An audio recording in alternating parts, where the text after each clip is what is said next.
lagi jojo apa putri apa Pak.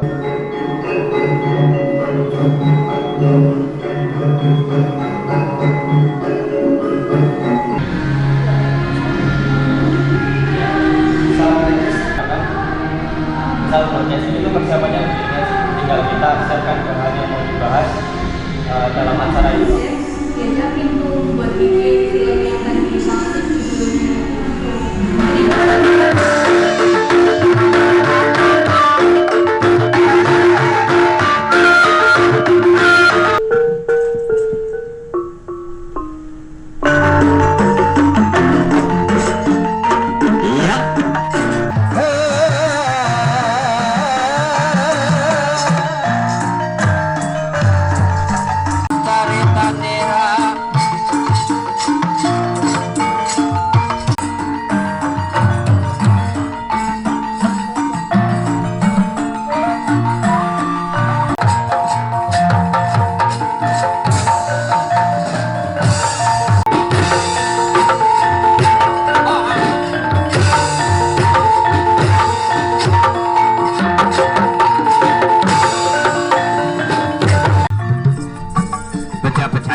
Sing alam donya kalamun benjang kalairaken dadi manungsa sing istiqomah uripe sampurna laranganing Gusti sing mahawekan amar makruf nahi mungkar sebabe apa wong urip sing alam donya ora langgeng mung cakra manggilingan.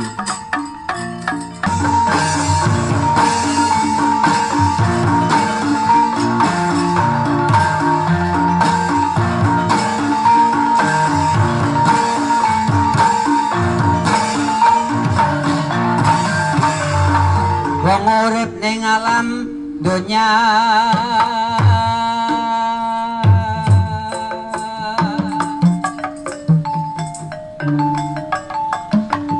wong urip ning alam donya mung sepisan mung mampir ngombe mulane aja pada takabur. Assalamualaikum. Waalaikumsalam warahmatullahi wabarakatuh.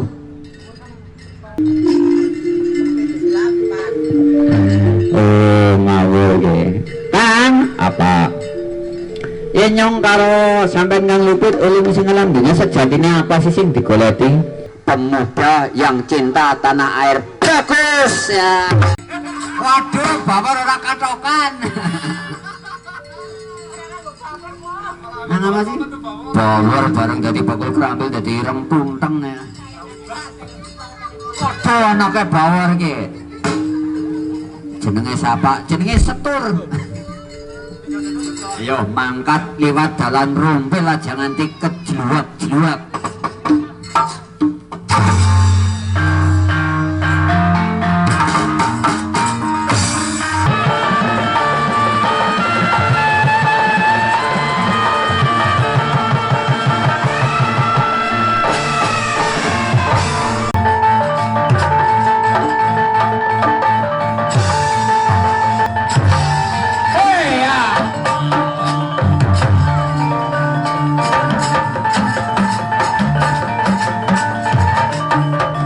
Jadi menarik, memang wayang menak itu buat para peneliti wayang itu menarik, bagus, seksi.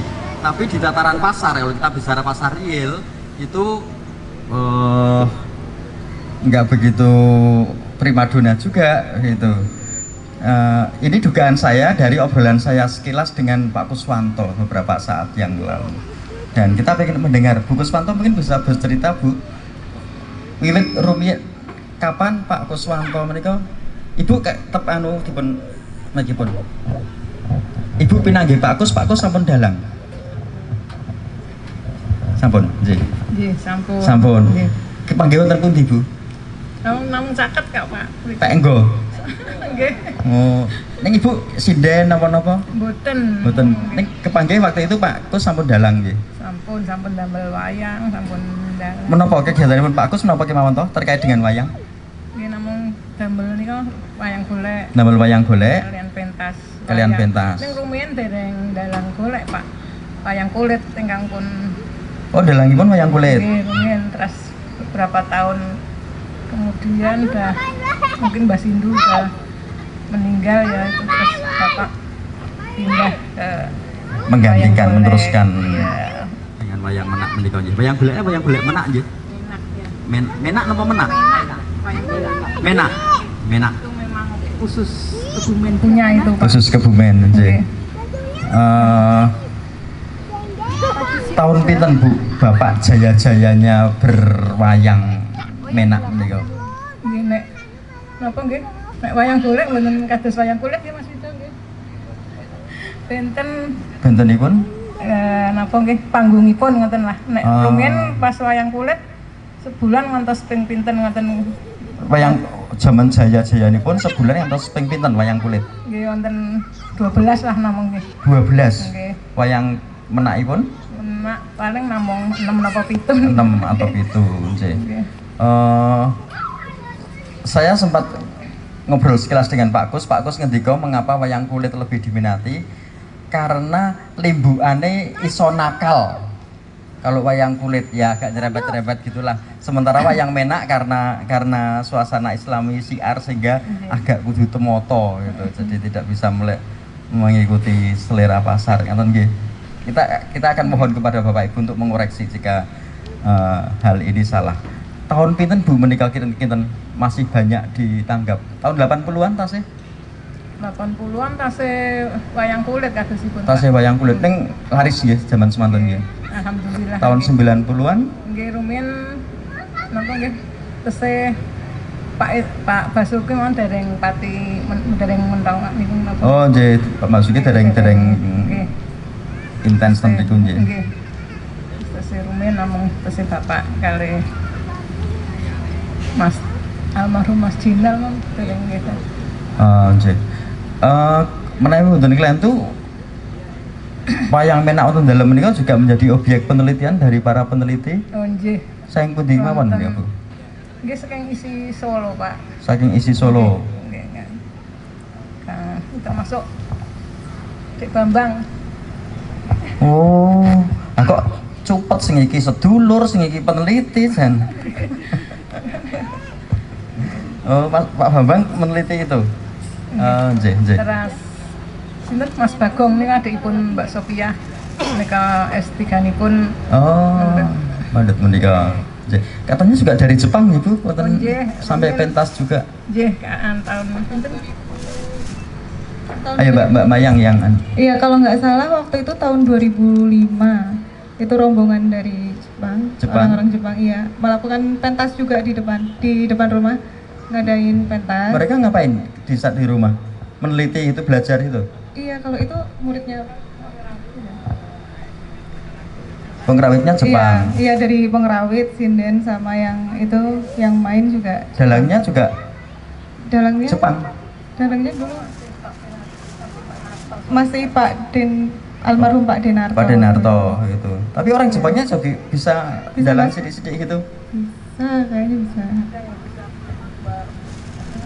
Terus kalau dalang Jepang mana? Sopo jenengmu? Hei, itu. Tapi sudah pintar bahasa Jawa waktu Oh itu. gitu. Bener Iya, bahasa sudah Jawa. pintar. Ya. Sekarang masih di Solo. Masih di Solo. Mungkin nggih Mas Vito nggih. Mbak Hiromi nggih. Sudah diperistri teman dalam dari Solo. Mbak Hiromi. Nggih.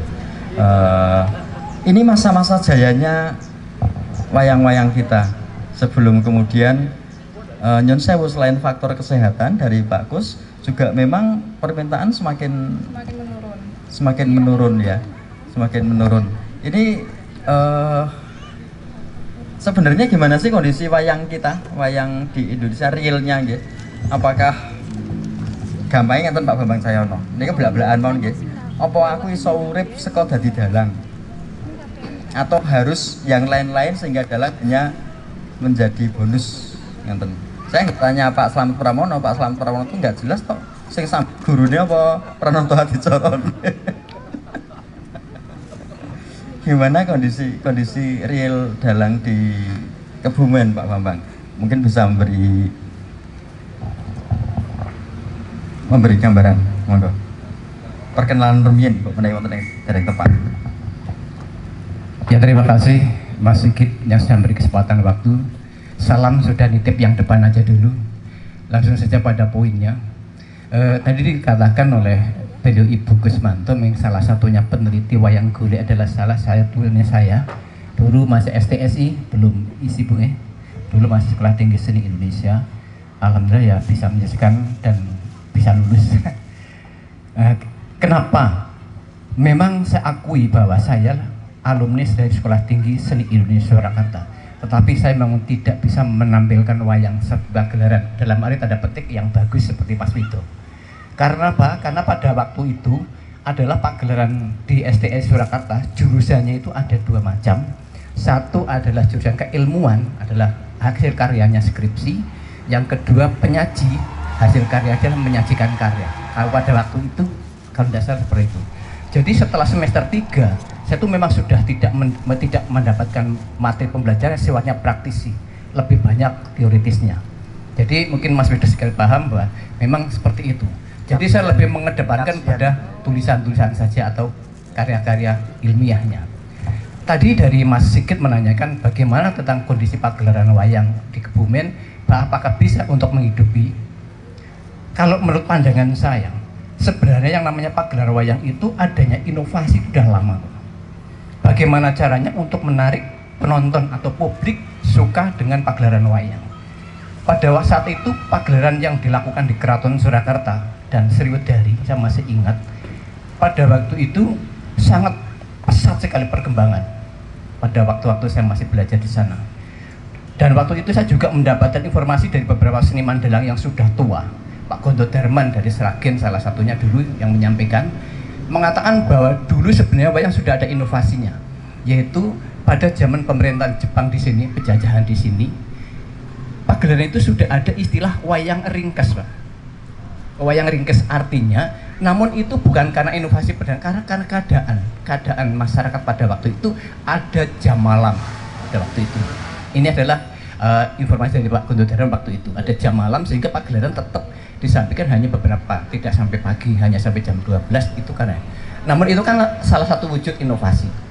Lah kemudian dosen Sekolah Tinggi Seni Indonesia Pak Babang Suwarno dan kawan-kawan itu juga melakukan inovasi lagi, kalau tidak salah namanya wayang padat.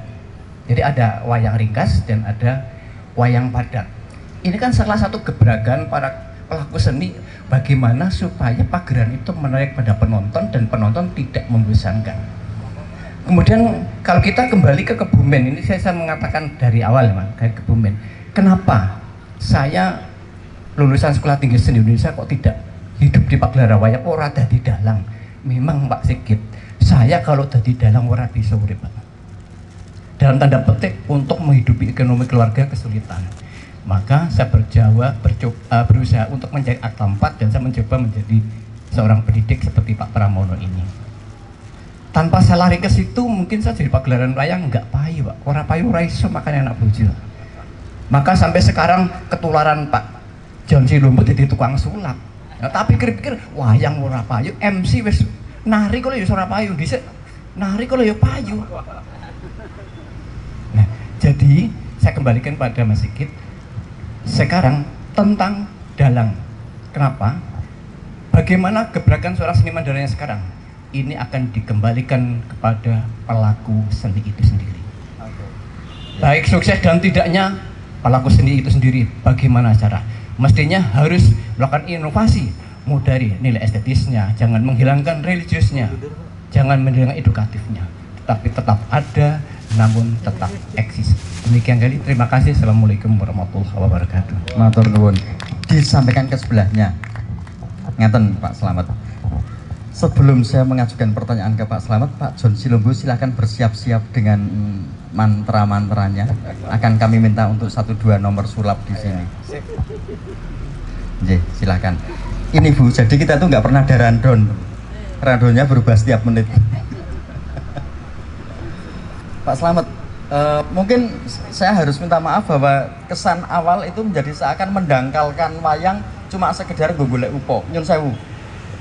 Kemudian pertanyaannya adalah piye ben iso payu, piye ben iso didol, piye ben iso nguripi dan sebagainya. Tapi tentu ada yang lebih dalam dari itu. Pertanyaan buat Pak Slamet adalah bagaimana wayang tetap hidup, tidak hanya sekedar dalangi urip, tapi wayangnya diterima masyarakat. Dan apakah inovasi-inovasi seperti Pak Wido ini memang sangat diperlukan? Lalu apakah ada batas-batas untuk berinovasi semacam ini? Iya. Monggo. Terima kasih. Kacamata wayang itu ada dari beberapa sisi. Satu dari sisi pelaku seni, dalangnya. Dua dari penontonnya, artinya penanggapnya ada apa tidak. Yang ketiga, pemerintah yang harus memperhatikan budaya.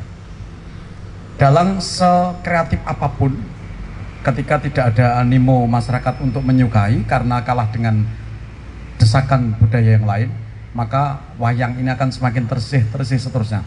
Saya prihatin Pak dengan wayang. Saya ini juga pelaku wayang, saya itu juga dalang. Jujur, saya pernah ikut festival dalang dan juga jadi juara, tidak nyangka itu. Saya dari kecil suka mendalang. Sebelum saya bisa bermain musik, saya bisa bermain gamelan. Sebelum saya menjadi seniman musik, saya seniman tradisi. Saya seperti Mas Wido, kelas 4 itu sudah ditopong ketoprak. Ya, bahkan dari kecil itu hidup saya juga ditopong ketoprak. Jadi saya akrab sekali dengan yang namanya wayang, namanya ketoprak. Yang saya inginkan, saya yakin kalau tidak ada campur tangan pemerintah yang masif terhadap wayang, tidak lama lagi wayang semakin hilang.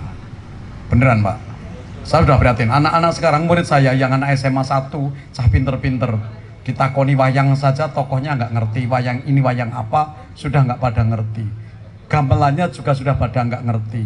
Karena apa? Sekian tahun tidak ada intervensi dari pemerintah untuk menanamkan wayang dan gamelan ini pada anak-anak sekolah. Bener-bener kehilangan lacak nanti. Beneran Pak. Jadi Pumpung ini ada dari pelestarian cagar budaya.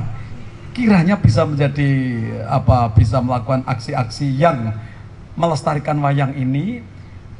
Mas Vito dan kawan-kawan, para pelaku seni biarkan beraksi dengan inovasi-inovasinya dalam rangka menyambut sesuai dengan dinamika yang diinginkan anak muda. Tapi dari pemerintah ada push, ada penekanan, ada perlakuan, ada ruang untuk bisa memberikan kesempatan wayang ini, seni tradisi ini berada di sekolah.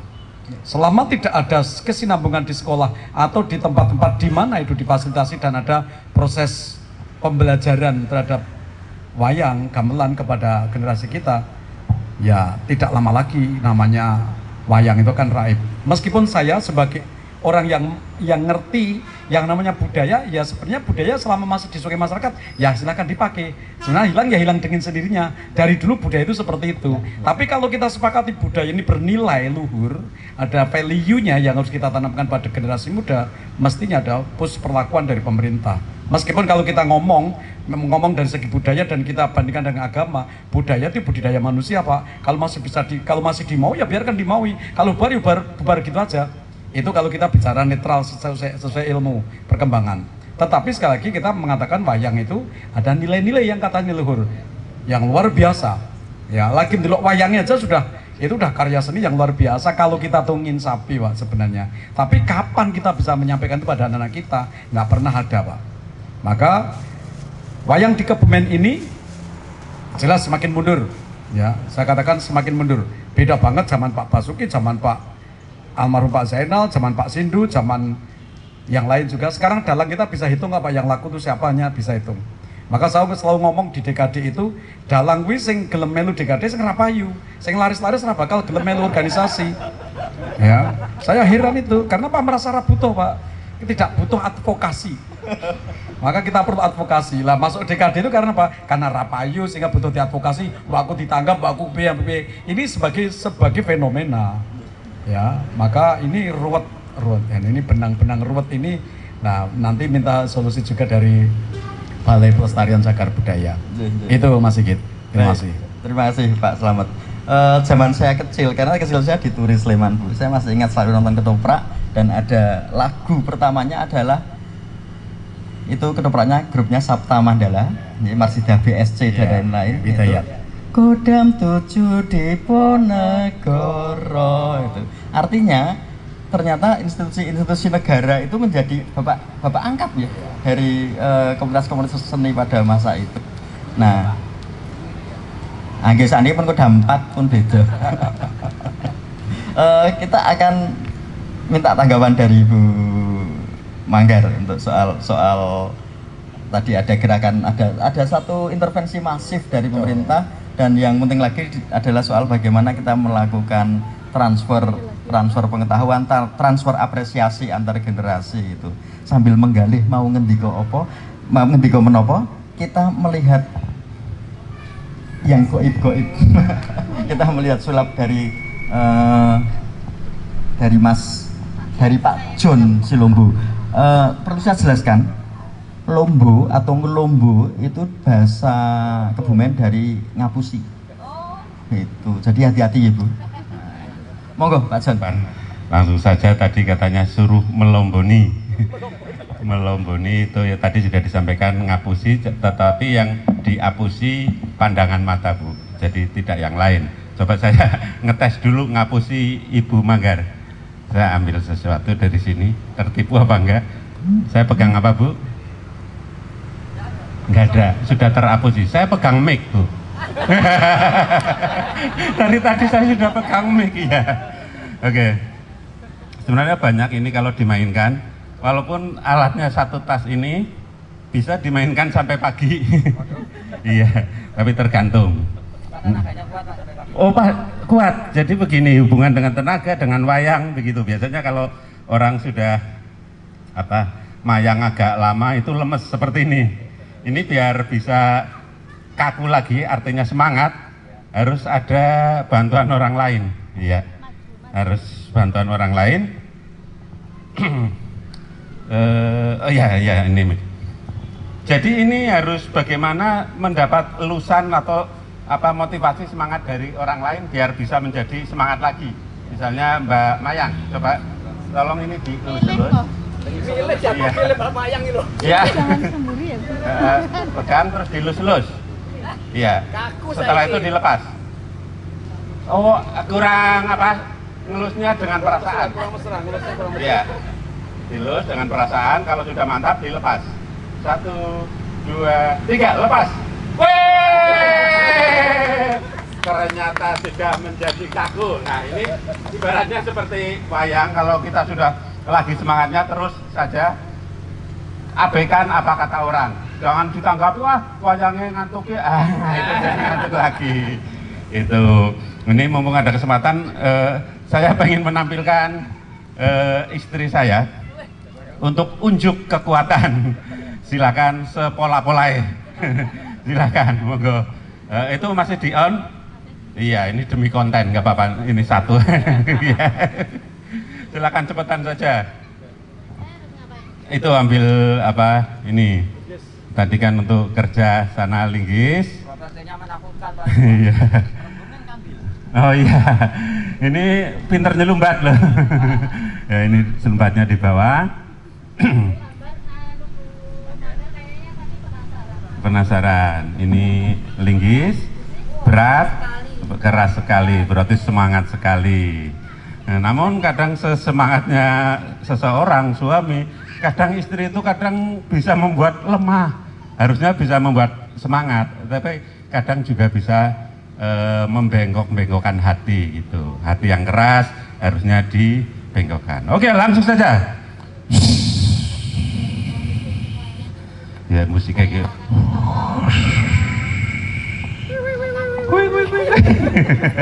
Itu betul kalau ada musik yang serem gitu ya. Ya, ini pas apa nanti mid. Oh ya, ya wis. Terus, oke, siap. Konsentrasi, jangan memikirkan yang lain-lain. Masalah utang insya Allah sudah ada yang ngurusi, nggak usah dipikirkan.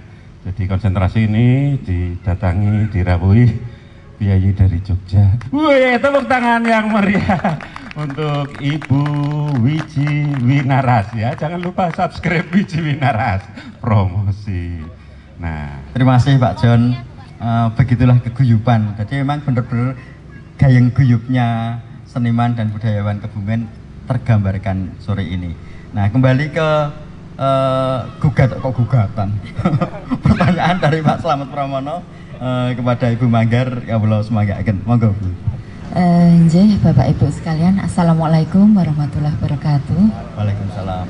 Ya, alhamdulillah, ya, alhamdulillahirabbil alamin, sore hari ini beruntung sekali saya timingnya itu pas ya. Saya bisa berkumpul di sini dalam diskusi budaya ini. Tadi itu dalam perjalanan saya sempat ditelepon dari Sedijen Kebudayaan. Bu, ini yang mau datang ke acara Tali Pak Karti siapa? Oh, saya sendiri, tapi saya lagi OTW karena kan 3 jam Pak perjalanannya. Jadi ini timingnya pas, jadi saya memilih acara diskusi ini sehingga bisa berkumpul, bertemu dengan para seniman yang hebat-hebat. Ada Pak Wido, ada Pak Bambang, ada Pak Pramono, ada Mas Sigit, ada yang Mas dari Kupu, ketua Kupu sinten? Mas Hafid. Ini luar biasa sekali. Ini pertama kalinya ya saya di sini. Mohon perkenalkan dulu, nama saya Manggar ya, nama lengkapnya Manggar Sari Ayuati. Saya Kepala Balai Pelestarian Kebudayaan Wilayah 10. Jadi Balai Pelestarian Kebudayaan Wilayah 10 ini dulu merupakan peleburan dari 3 instansi, yaitu Balai Pelestarian Cagar Budaya Jawa Tengah, Balai Pelestarian Cagar Budaya DIY, dan Balai Pelestarian Nilai Budaya DIY. Jadi kalau dulu urusan candi sama wayang itu tempatnya beda, kantornya beda kalau mau lapor ya, itu sekarang sama, jadi satu begitu. Dan ini terus terang merupakan hal yang baru dari bagi saya. Saya harus banyak belajar dalam hal ini karena saya itu dulu dari BPCB, Balai Pelestarian Cagar Budaya DIY. Saya itu backgroundnya arkeolog ya, saya lulusan UGM, dari arkeologi UGM. Jadi kulinane itu ngurusi candi, cagar budaya begitu. Tapi sekarang harus masuk ke nilai budaya. Nah, nilai budaya ini ada wayang, ini ada batik misalnya begitu. Seperti ini tadi saya menjadi banyak pengalaman ya, terbuka mata saya. Ternyata di sekitar kita itu banyak sekali pahlawan-pahlawan budaya. Nah, jadi karena cintanya pada budaya, pada seni tradisi itu tanpa dibayar, katakanlah, itu banyak sekali. Dan saya bersyukur sekali di Perembun ini, dari ngobrol tadi dengan Mas Sigit itu luar biasa begitu, potensi budayanya luar biasa, orang-orangnya juga luar biasa. Jadi memang yang pertama itu adalah niatnya, yang niat itu nanti akan menemukan jalan. Jadi misalnya ini tadi Mas Sigit itu niat sekali, ini Tali Pak Kartini piye gitu bisa sowan ke masyarakat, bisa dipublikasikan ke masyarakat, tapi ra duwe duit. Akhirnya bukalah ini internet ya, akhirnya nemu itu ada apa Mas, Dana Indonesia. Nah ini meskipun dananya itu enggak seberapa ya itu namanya dana stimulan dari Kemdikbud itu, karena dananya itu juga dibagi-bagi banyak sekali begitu. Dana stimulan itu meskipun kecil tapi diharapkan itu menimbulkan efek yang besar. Jadi misalnya ada belumbang begitu ya, ada belumbang, ada kolam, ada kerikil kecil, kita lemparkan pluk gitu. Ini kerikilnya kecil tapi gelombang yang ditimbulkan itu bisa besar sekali. Nah, inilah sebenarnya yang diharapkan ya. Jadi dari dana kecil itu tadi akhirnya yang muncul apa? Kolaborasi. Nah, kolaborasi ini mungkin nilainya melebihi 200 juta itu ya Mas ya. Dapatnya cuma 200 juta tapi yang dipentaskan mungkin 600 juta begitu. Inilah nilai kolaborasi, inilah dari masyarakat itu yang luar biasa. Jadi ini punya ide mau bikin ini, oh saya ikut, saya juga pengen pentas dan saya nyumbang ini. Nah, saya pengen ikut ini, akhirnya ibu-ibu pun pengen ikut. Itu ada yang di pinggir-pinggir itu untuk meramaikan. Akhirnya efek ekonomi bagi masyarakat inilah yang muncul. Nah, itulah ya sebenarnya yang diharapkan dari Kemendikbud itu, untuk menghidupkan kebudayaan. Ya, kebudayaan itu bukan sesuatu yang mati seperti Pak Wido ngendika tadi, wayang. Nah, kalau itu taruh itu mungkin kalau wayangnya umurnya udah 100 tahun itu adalah cagar budaya, bendanya. Tapi bukan itu yang menjadi warisan budaya dunia ya. Wayang itu kan sudah ditetapkan warisan budaya dunia. Batik seperti batik itu bukan batiknya, bukan wayangnya, tapi prosesnya. Nah, prosesnya inilah yang harus dilindungi. Pembatiknya harus diberdayakan, harus tetap hidup. para dalang, para pengrawit sinden ini yang harus difasilitasi biar tetap hidup. Itulah yang disebut budaya. Jadi budaya itu sesuatu yang dinamis, bukan barang mati. Beda ya antara cagar budaya dan nilai budaya. Maka disinilah ketemunya cagar budaya dan nilai budaya itu. Jadi nilai budayanya itu prosesnya, cagar budayanya ini loh, ini yang untuk bukti kepada anak cucu kita. Jadi wayang ini umurnya udah 150 tahun dari dulu begitu. Jadi memang budaya ini sudah hidup sekian ratus tahun gitu. Itu salah satu contoh. Dan mungkin dari forum-forum seperti inilah ya saya bisa menjaring aspirasi masyarakat. Kalau istilah kami belanja masalah begitu. Belanja masalah, apa sih yang terjadi di masyarakat, apa sih yang terjadi di akar rumput begitu. Sehingga pada saat nanti kita ada rapat di Jakarta misalnya, kita kan sering sekali rapat koordinasi, apa yang terjadi di daerah bisa kita sampaikan. Oh ternyata kesulitan teman-teman kita para seniman itu seperti ini begitu. Saya beri contoh. Jadi saat ini Kemdikbud itu sudah memiliki namanya IMJ, Institut Musik Jalanan. Ini adalah teman-teman dari pengamen ya, para pengamen itu yang kemudian menjadi kelompok ya, membentuk kelompok begitu. Kemudian ini didaftarkan ya, ini didaftarkan, dikurasi oleh Kemdikbud beberapa bulan yang, mungkin 2 bulan yang lalu ini diresmikan di Jogja. Sekarang sudah ada IMJ ini, dan IMJ ini berkolaborasi dengan Polri. Nah, jadi ini memang resmi diakui oleh negara. Pada saat tertentu, kalau sekarang mungkin di Malioboro itu sudah ada beberapa titik untuk tempat pentas IMJ ini, teman-teman IMJ. Terus kenapa bagaimana membedakan dengan IMJ ini dengan yang lain, pengamen yang lain, yang waton ngamen kadang kan itu nyamar ya kan, kadang pengamen kan nun sewu ada stigma kayak gitu juga. Mereka itu ngamennya pakai rompi, tulisannya kawan Polri gitu. Nah ini menunjukkan ini sudah menjadi institusi yang resmi, sudah jadi lembaga yang resmi. Kemudian mereka ngamennya juga nggak cuma modal umplung ya, umplung itu kaleng ya, kalau kami bilang kaleng ya, kaleng yang kadang kalau ngasih itu recehan. Enggak, mereka pakai QRIS. Nah, iya betul. Inilah yang disebut inovasi, ide-ide kreatif semacam itu. Jadi kalau gitu kelinting berapa? 500 ya, 1000 gitu. Tapi kalau QRIS mosok transfer 1000, kan nggak lucu. Minimal kan 20.000 gitu. Ada yang 100.000, dan ini juga lebih apa ya, di mata umum ya, lebih, wah ini sudah modern gitu. Jadi memang kebudayaan ini sesuatu yang dinamis dan tidak bisa dilepaskan dari inovasi-inovasi seperti Pak John dan Bu Ani ya, pasangan yang sangat serasi ya, satu cantik satu ganteng dan memiliki keahlian yang sama sehingga bisa saling mendukung, saling kolaborasi dengan mengemas menjadi konten. Nah, ini kan suatu inovasi juga gitu. Seperti misalnya kalau sinden itu Elisa Orkarus. Nah, itu saya tahunya juga dari ini. Belum pernah lihat pentasnya, tapi sudah lihat dari medsos ini, dari internet ini. Oh, ternyata ada orang Jawa, tapi Jawani banget, orang Sulawesi begitu. Malah saya pikir dulu orang asing apa ya, kok lagak cengkok kayak gitu, ternyata orang Sulawesi begitu.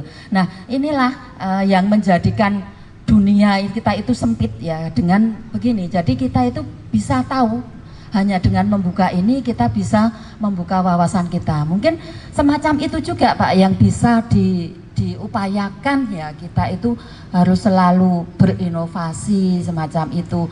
Saya pikir untuk wayang dipadatkan itu bukan menyalahi aturan. Saya justru setuju sekali, karena apa? Pada saat ini dunia itu kan selalu berubah ya, selalu bergerak.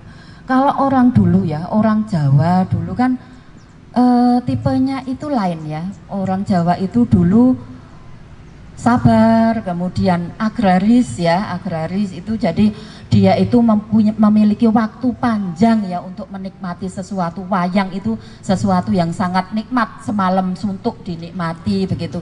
Namun untuk saat ini yang kita itu bekerja dituntut harus cepat sekali. Kita berangkat kerja itu harus jempol, pulangnya harus jempol. Jadi jam itu juga pasti. Kalau jempolnya telat dipotong. Nah itu yang sudah sering dipotong ini tahu ini. Jadi kalau jempolnya telat gitu dipotong. Nah itu. Nah ini kan kita dituntut berlari ya untuk saat ini. Jadi untuk waktu yang panjang itu kurang efektif.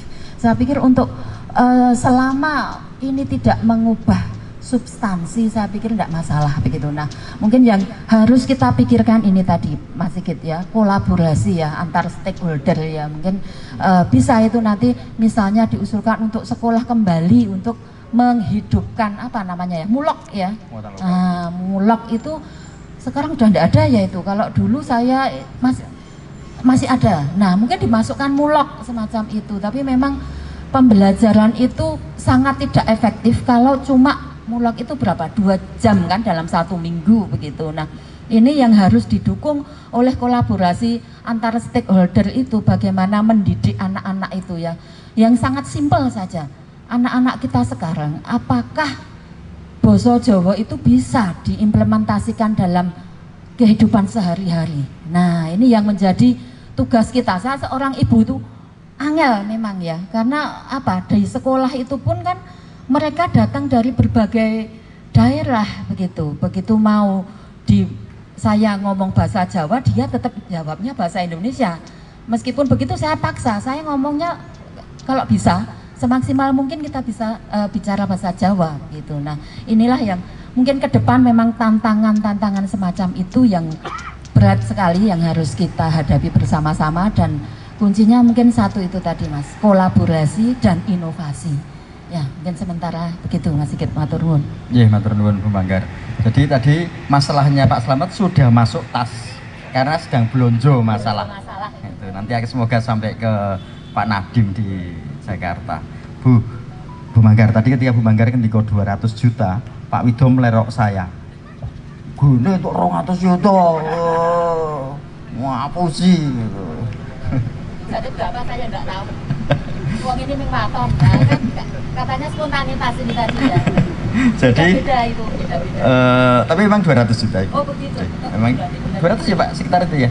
Maksimal 200. Ya maksimal 200. Ya, memang beberapa saya pernah beberapa tempat berbeda-beda. Jadi memang didanai oleh Dana Indonesiana. Jadi ceritanya Pak Nadiem Makarim, kalau nggak keliru, Pak Nadiem Makarim ngasih duit ke Bu Sri Mulyani, Pak Jokowi ngasih duit ke Bu Sri Mulyani, Pak Ane duit akeh banget ning aja diotak-atik. Sing entuk diotak-atik bungane. Bungane dipakai untuk membiayai kegiatan-kegiatan budaya, kemajuan kebudayaan. Dana itu disebut dengan Dana Indonesiana. Dan itu komunitas, kelompok seni dan sebagainya bisa mengakses dana itu, kebanyakan tidak dalam bentuk dana duit cereng, tapi dalam bentuk program atau peralatan. Kebanyakan itu yang kami terima juga tidak dalam bentuk itu, tapi dalam bentuk kamera yang ada di depan saya, kemudian layar, monitor, proyektor. Kita mendapatkan peralatan seperti itu. Dipakai untuk apa? Untuk menggunakan kegiatan-kegiatan pemajuan kebudayaan, baik yang dilakukan oleh Tali Pakarti maupun teman-teman komunitas yang butuh pakai alat itu, kami juga wajib memfasilitasi. Jadi dikasih bukan buat kita, tapi bisa dipakai untuk kebersamaan. Prosedur makainya seperti apa nanti bisa menghubungi Mas Agung yang ada di belakang itu. Jadi kira-kira seperti itu. Dan jadi PR kita bersama bahwa masih banyak teman-teman pelaku seni, budaya, ekonomi kreatif yang belum tahu bahwa ada begitu banyak fasilitasi intervensi pemerintah, banyak banget Pak. Yang kita tahu cuma mungkin 10-20%. Jadi banyak hal yang tidak kita tahu. Saat ini kebetulan kami lagi dari UNS ke Dereka, ada program ke Dereka, itu juga sama, ada fasilitasi hibah alat dan sebagainya. Itu ada banyak, mungkin hampir tiap sebulan 2 bulan muncul program seperti itu. Jadi PR kita bersama untuk berkolaborasi, duduk bareng. Oh, no iki sing kira-kira bisa digarap, bisa disiapke untuk kita ajukan bersama. Kira-kira begitu. Kita masih ada waktu, monggo mungkin 2 atau 3 Bapak Ibu yang kerso untuk berbagi gagasan, wawasan atau ide. Monggo Pak Bambang, nanti setelah itu Pak Warisman mungkin. Ini mumpung ketemu Bu Anggar ini, alhamdulillah. Tadi Bu Anggar menyinggung tentang Bu Manggar ya. Kalau Bu Manggar itu anggaran, ini bukan, ini Bu Manggar. Tapi kan biasa memberikan anggaran ya. Iya. Ya Bu Manggar. Tadi nyinggung tentang pelajaran mulok ya. Kalau pelajaran mulok untuk tingkat SMP itu memang masih ada. Dan di situ ada juga cerita tentang wayang. Cuma, yang pertama, dalam 1 semester atau 1 tahun itu hanya 1 bab. Kalau kelas 7 cerita Kidang Kencana. Kemudian nanti kelas 2 itu cerita Resi Jatayu. Kelas 9 cerita Anoman Duta. Yang pertama itu Bu, hanya 1. Pertama itu, kedua pelakunya atau bapak ibu gurunya. Bapak ibu gurunya sepertinya di dalam memahami cerita tersebut juga belum begitu paham, kecuali guru yang memang sudah mengenal wayang. Yang pertama yang saya mintakan kepada Bu Manggar, 1, bagaimana Bu Manggar akan menjembatani kepada Kemendikbud atau kepala dinas kabupaten, bagaimana cerita dalam wayang itu jangan hanya 1. Kalau itu misalnya Kidang Kencana ke Resi Jatayu kan masih berurutan, mungkin dimasukkan ke semester 1 dan semester 2, minimal itu kan sudah memahami. Kemudian kelas 8 apa dan apa, syukur bagi nanti diperbanyak lagi. Itu yang pertama. Yang kedua, karena tadi Bapak Ibu guru bahasa Jawa minimalis tentang wayang, bagaimana kalau Bapak Ibu guru bahasa Jawa juga diberi pembelajaran tentang wayang? Mungkin diambilkan dari seniman dalang atau mungkin guru yang tahu tentang wayang. Itu saja Bu Manggar, terima kasih. Assalamualaikum warahmatullahi wabarakatuh. Waalaikumsalam warahmatullahi wabarakatuh. Kita simpan dulu, mungkin ada yang lain juga yang mau menyampaikan sesuatu. Monggo Bapak J. Terima kasih waktu yang diberikan pada saya. Sebenarnya ini tadi yang saya SMS-kan pada Pak Panjenengan. Pulau, dari Pulau Bika Pak Nyon Pamunten. Terus wow, panjenengan sampun anggapi wonten mriki. Oh ngaten. Kula matur napa? Ingkang sepindah wayang dimasukkan dalam kurikulum anak SD hingga seterusnya. Betul. Kedua, wayang harus ada dukungan dari pejabat setempat.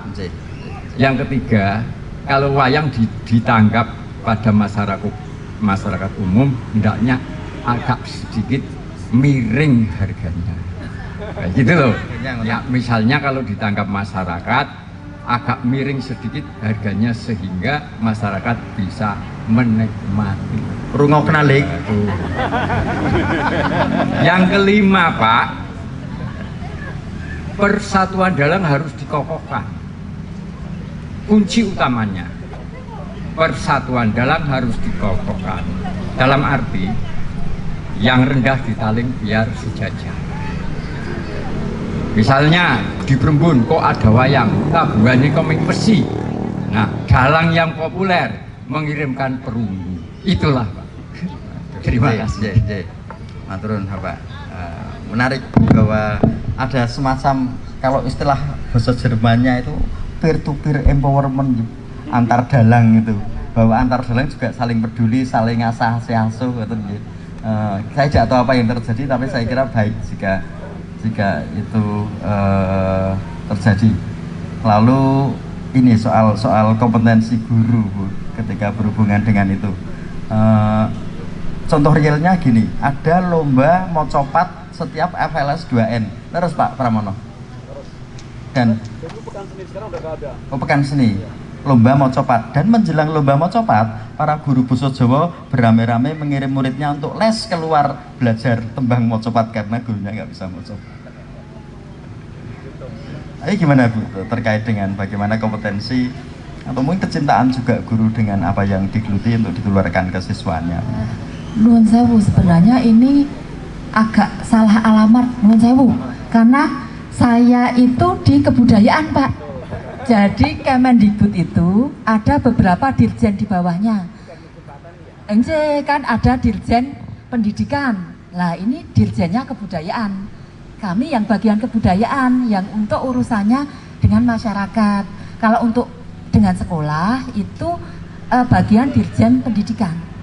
Nah, jadi kami sepertinya kurang paham ya. Saya matur apa adanya ya daripada nanti menimbulkan salah persepsi karena saya yang di kebudayaannya. Begitu, Pak. Tapi bagaimanapun ini sebenarnya didengarkan kita semua dan jadi perhatian kita bersama, menjadi PR bersama. Pasti tidak hanya cuma pemerintah, ini menjadi tugas semua pihak. Satu lagi kalau ada yang mau kerso memberikan tanggapan, Mas boyband kita di belakang mau menyampaikan sesuatu? Potensi wilayah atau saya tahu apa? Nah, mumpung Kepala Badan Pelestarian Kebudayaan wilayah 10, wilayah Jateng DIY ada di depan kita, dan ketika kundur nanti punya oleh-oleh tentang apa sih Kebumen, bagaimana karakter budaya Kebumen, potensi budaya Kebumen, kita ingin ada yang bisa mewakili untuk bercerita. Meskipun ada Pak Slamet Pramono di sini, tapi saya ingin minta kepada Pak Slamet Pramono untuk kerja.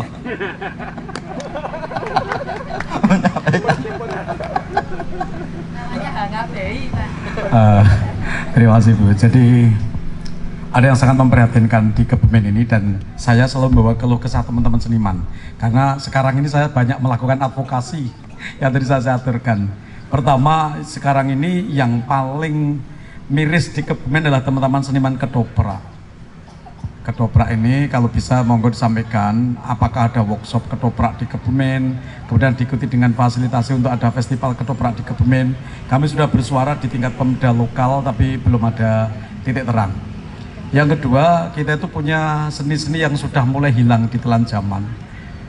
Di sisi utara sana di Kebumen itu ada mentiet, ada lagi jemblung. Jemblung itu seni bahasa tutur yang juga sudah mulai raib karena belum ada perlakuan aksi dari pemerhati budaya maupun dari yang punya kewenangan untuk itu, sehingga sekarang hampir tidak ada lagi jemblung itu, meskipun sebenarnya tidak terlalu sulit untuk dilakukan, tapi karena tidak ada fasilitasi kelihatannya juga sudah hampir ditelan zaman. Maka kalau bisa dieksplor lagi, kami para pelaku seni di sini siap untuk menyampaikan atau menggali kembali. Namun sekali lagi kita tidak ada fasilitasi karena tidak ada kekuatan untuk melangkah itu. Bagaimana semuanya itu didukung oleh kekuatan. Sementara kalau kami mencari dari berbagai sumber itu, ketika ini tidak populer itu tidak dilirik. Biasanya tidak dilirik, kurang dilirik.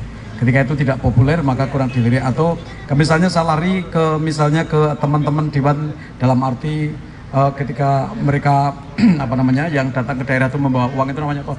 Aspirasi. Aspirasi itu kalau yang seperti itu kurang dilirik juga karena mungkin tidak menilai timbal balik yang bisa diperhitungkan. Jadi kami mohon ada perlakuan-perlakuan untuk budaya-budaya yang sudah mulai hilang di Kebumen ini, padahal yang tadi yang ketoprak itu pelakunya masih banyak. Pelaku ketoprak masih banyak, bahkan sebentar lagi kami akan membuat atau mengumpulkan kembali membentuk paguyuban ketoprak Kebumen. Mudah-mudahan dengan ini paguyuban seniman ketoprak Kebumen, mudah-mudahan dengan itu nanti ada bentuk embrio baru untuk bisa kembali merangkak naik, karena ternyata pelakunya banyak, namun sekali lagi perhatian dari berbagai halayak sudah tidak ada, sehingga hampir jarang sekali ada pentas ketoprak. Maka tadi kalau Mas Vito bikin ketoprak saja sudah melarang para seniman ketoprak, akan dikhususkan untuk para seniman dalang. Yang prihatin itu para teman seniman ketoprak. Betul Pak, kami punya teman-teman ketoprak itu yang kemarin aja malam apa Mas ngobrol-ngobrol kayak malam Rabu kemarin kita juga kumpul ngobrol-ngobrol menerima ini masukan dari teman-teman ketoprak. Sampai kami ya tadi kalau bisa difasilitasi ingin mengadakan workshop ketoprak di Kebumen, kemudian nanti diendingkannya dengan festival ketoprak, apakah antar kecamatan atau antar apa, atau kalau enggak ya dibatasi distrik atau apa, sehingga nanti terbentuk seniman ketoprak itu pada eksis kembali, sekaligus memberikan pemahaman pada anak-anak kita bahwa di Kebumen juga punya ketoprak dan gayanya agak kebumenan sedikit agak berbeda dengan ketoprak Mataram sebenarnya itu. karena memang idiom-idiom bahasa kita sudah agak berbeda. Terima kasih, itu saja. Mungkin nambahi PR untuk Ibu Kepala Balai. Saya mau menjawab saja, mau menjawab pertanyaannya Bapak yang ini, yang katanya wayang kalau ditangkap tolong harganya miring. Sebatas Pak, saya itu terkenal dalang paling murah, paling miring, iya. Bisa dicek di mana-mana. Rumah Sakit Perembun tahun berapa Pak peresmian? Tahun berapa Pak Eli? 2017. 2017. Saya dipanggil ke Kasih Kebudayaan Kebumen, Pak Wido tolong wayang Pak sing banter Pak, biar denger Pak. Iya, tolong wayang, enggak ada hubungan dengan rumah sakit ini. Jadi rumah sakit itu mau peresmian, minta wayang ke dinas Pak Wido, saya minta tolong wayang di Rumah Sakit Kebumen, di Rumah Sakit Perembun peresmian, dananya 10 juta potong pajak. Nggih Pak nggih, sing namine dalang niku wong ngemis nganggo bathok emas. Satu set gamelan itu harganya 400 juta. Satu kotak wayang itu harganya 200 juta. Mereka ngamen duit 10 juta dengan peralatan 600 juta. Jadi dalang itu ngamen dengan bathok emas. Makanya kalau Pak Agung ngomong kalau wayang santri di sini seperti itu, ya tak kembalikan ke Pak Agung sendiri Pak. Mereka harus dibayar semua Pak. Mereka yang personilnya itu harus dibayar. Saya dalangnya bawa pulang uang itu 300.000 Pak. Saya sama istri loh, sindennya istri saya loh. Lah itu kurang murah bagaimana? Jadi seyogianya kalau Rumah Sakit Perembun itu peresmian itu dananya 10 juta, itu memang harusnya gamelannya besi, wiyogonya 10, sindennya 2. Satu itu. Kedua kali ke Ibu, kami itu khususnya saya dan teman-teman Bapak di Kebumen itu termasuk orang-orang yang sombong, karena kita itu sering mengadakan kegiatan. Kebumen itu seniman pertama yang mengadakan new normal di Juni 2019 dengan biaya pribadi saya 30 juta habisnya di biaya pribadi. Kemudian sering mementaskan apa-apa dengan dana pribadi, hingga akhirnya mereka mau nanggap. Satu itu. Kedua kali termasuk besok juga. Jadi kenapa yang pentas ketoprak harus dalang? Karena itu semua itu hiburan untuk para dalang Pak, dan nggak ada yang dibayar. Dan itu nanti kostumnya yang sewa duitnya siapa, sound systemnya yang sewa duitnya siapa, terus periasnya yang bayar siapa, itu kira-kira duitnya siapa Bu? Coba Ibu mumpung rawa ke sini, kira-kira itu duitnya siapa? Yang untuk nyewa kostum, yang untuk sound system, untuk bayar wiyogonya, itu kira-kira duitnya siapa Bu? Itu enggak, saya nanya ke Ibu, kira-kira itu duitnya siapa yang paling pas itu? Duitnya dalangnya. Ya enggak, mumpung Ibu di sini. Satu itu. Kedua kali, kalau Ibu mau wayang menak itu ada lagi. Satu-satunya yang mau nanggap wayang menak itu cuma birokrasi. Tolong birokrasinya nanggap wayang menak. Wong Pak Agung sama Pak Sigit saja mintanya wayang santri, kok nggak minta wayang menak? Iya ya. Ya. Loh ini sudah terjawab sendiri kan? Loh saya kalau diminta wayang menak, saya wayang menak Bu. Saya diminta dalam wayang menak, saya wayang menak. Saya wayang kulit, ketoprak. Jadi kita itu pelayan. Pak Agung pesannya Pak Wido wayang santri. Ya, dananya berapa? Oh, kalau dana itu origin Pak. Coba boleh dilihat wayang santri yang seperti siapa yang nyangka itu tabuhannya origin. Kita nggak tidur loh Bu, cuman buat program origin biar bisa ngiringi wayang. Jadi kalau wayang menak disalahkan itu juga Pak Sigit, Pak Agung juga ikut salah, karena kita yang kesini wayang. Kalau Pak Wido wayang menak, saya wayang menak. Tetapi memang wayang santri lebih menarik. Jadi kalau untuk wayang menak jalan mungkin ya Bu Manggar ini mengalokasikan sendiri khusus. Dan kami seniman, kami nggak butuh 200 juta, 100 juta, mau 200 juta, 100, monggo itu urusannya Pak Sigit dan teman-teman. Butuhnya tolong teman-teman itu diberikan tempat untuk pentas. Tapi yang lebih bagus itu lagi kalau dana yang diutarakan itu bisa diegaiku. Kalau seperti ini kan susah banget. Hanya orang-orang yang sudah otaknya di luar kepala yang berani menampilkan pertunjukan seperti ini. Dengan DKD saja itu mau pelantikan nggak punya duit. Saya mayang di DKD 0 rupiah itu. Saya bilang gini, Pak Pramono kan ketuanya, Pak. Saya mau usul tontonannya wayang santri. Kalau tidak malu ya bayarlah uang transport 1 juta. Kalau malu, kalau nggak bayar juga nggak apa-apa. Ya nggak bayar, bener, 0 rupiah sampai sekarang. Cuman kebetulan saya ini bakul gamelan, juga bakul wayang, juga jadi saya ini untuk hiburan, Pak, pertunjukan untuk hiburan. Kalau saya cuma jadi dalang, mau dar dari dulu. Iya, sudah, betul. Makanya saya nggak pernah mengambil bantuan-bantuan itu, karena pada saat saya dengan beliau Pak Wuryanto masih sering mendapatkan bantuan. Setelah mereka mendapat bantuan, kita itu biasanya malah pengadaan barangnya. Jadi seperti itu, sebatas. Terutama yang akan saya jawab ini pertanyaan Bapak ini. Wong ngemis nganggo bathok emas piye salah. Wong nggawa peralatan 600 juta turai bekur 300.000 lanang wedon mangkat kabeh. Mobile ya bensinnya sing tuku mbok sapa, supire sing bayar sapa. Begitu saja. Kurang lebihnya mohon maaf. Assalamualaikum warahmatullahi wabarakatuh. Waalaikumsalam warahmatullahi wabarakatuh. Baik, terima kasih Pak Wido. Tapi perlu obrolan kayak gini kok. Obrolan tanpa ada ngaling-ngaling belaka suta istilahnya Pak Sayono. 10 juta ya Pak? Iya. Baik. Terima kasih. Tapi ada masalah memang soal penganggaran kita terhadap kerja-kerja kreatif masyarakat. Tapi nanti akan terjadi obrolan di forum lain. Baik, karena terbatasnya waktu juga, jadi terima kasih pada Bapak Ibu semua untuk obrolan pendek, tapi saya rasanya gayeng ini. Dan terima kasih juga kepada Kemendikbudristek yang telah ndhawuhi Bu Manggar, karena saya rasa lebih efektif Bu Manggar yang rawuh daripada pejabat-pejabat Jakarta yang tidak dekat dengan kita. Itu matur nuwun sanget Bu Manggar rawuhipun.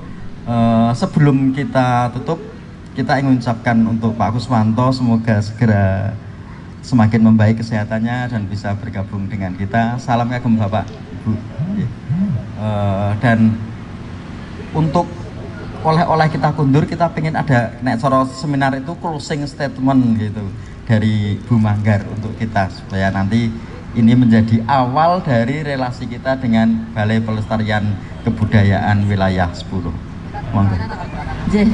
Bapak Ibu sekalian, matur nuwun sangat atas kesempatannya. Jadi kami dari Balai Pelestarian Kebudayaan Wilayah 10 ya, monggo nanti kita akan selalu berkolaborasi. Monggo apa yang bisa kami bantu, baik untuk pemajuan kebudayaan dalam hal bendawi ya, cagar budaya, maupun yang non bendawi yang menilai tradisi semacam ini.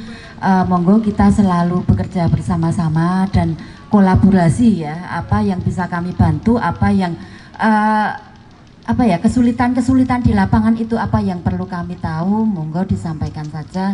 Dan teman-teman kalau yang muda-muda itu misalnya main ke Jogja ya, kantor kami ada di daerah Bogem, Kalasan, di sebelah barat Candi Prambanan ya. Jadi jalan sebelah barat sungai Pak, sebelum Sungai Opak begitu, dekat Bong Supit. Nah, kalau dulu legendarisnya itu Bong Supit Bogem, itu kami sebelum paling 100-an meter ya, sebelum Bong Supit Bogem.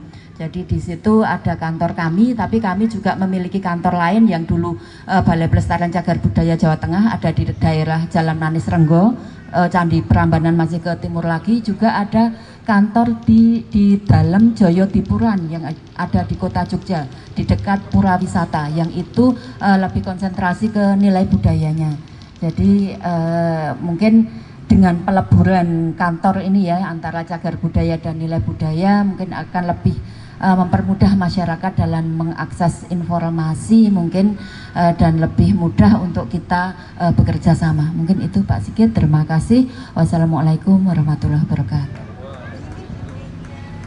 Matur nuwun Bu Manggar. Sebelum saya tutup, saya informasikan bahwa acara Gayeng Guyub Sinema Budaya ini masih akan berlangsung sampai nanti malam. Sore ini panggung ini akan diisi dengan mungkin musik-musik akustik. Ada Mbak Noni di belakang, dadah Mbak Noni yang sudah siap bernyanyi. Ada Mas Agus di sudut. Mas Agus, dadah Mas Agus. Nah, nih Mas Agus ini boyband yang nyambi menjadi anggota kepolisian. Polisi. Kita akan ada acara akustik di sini, kemudian nanti setelah maghrib, wah, Mas Adi Setiawan. Ternyata kita punya pemusik-pemusik yang sudah berkumpul untuk mengisi sore yang cerah ini. Setelah maghrib nanti akan ada panggung budaya, ada gejok lesung, ada tari lintas generasi. Jadi di Perbun akan nari dari yang simbah putri sampai yang cucunya akan menari bersama di sini. Kemudian ada wayang Perbun gawe gumun apa gawe bingung? Perbun gawe gumun seperti kaos saya ini. Dalangnya Ki Abdurrahman Wahid, yang bukan Gus Dur. Akan ada itu, kemudian juga akan ada pemutaran film, ada layar tancap, layarnya sudah kita siapkan. Jadi monggo yang nanti atau masih kerso untuk stay di sini, monggo dikabari juga kepada teman Handetolan supaya bisa berkumpul di Mapolsek Rembun ini. Baik, demikian menjadi akhir dari diskusi budaya dalam rangka Gayeng Guyub Sinema Budaya, acara yang diadakan oleh Yayasan Tali Pakarti bersama komunitas Pusaka Prembun dengan fasilitasi dari Kementerian Pendidikan, Kebudayaan, Riset, dan Teknologi. Saya undur diri, terima kasih semua kepada Bapak Ibu narasumber. Akhirul kalam, wassalamualaikum warahmatullahi wabarakatuh.